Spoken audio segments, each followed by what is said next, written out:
Regulatory capture, ito yung kadalasang naririnig natin sa news, no?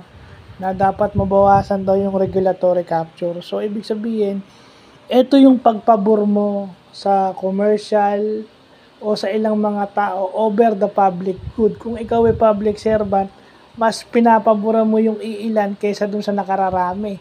Kasi yun yung mandate mo eh. Pagsilbihan yung nakararami. Eh kung may pinapaboran ka, yun na yun, regulatory capture. Meron daw tayong dalawang types. Yung materialist capture, yun naman yung tinatawag din, ibang tawag doon, financial, financial capture. Ibig sabihin, yun yung mga nagbibigay lagay. Babayaran ka, yun yung nakikita natin sa Batang Quiapo, di ba? Nagbibigay sila sa mga pulis para pagsilbihan sila imbis na yung mga taong dapat nilang protektahan. That is materialist capture o yung financial capture.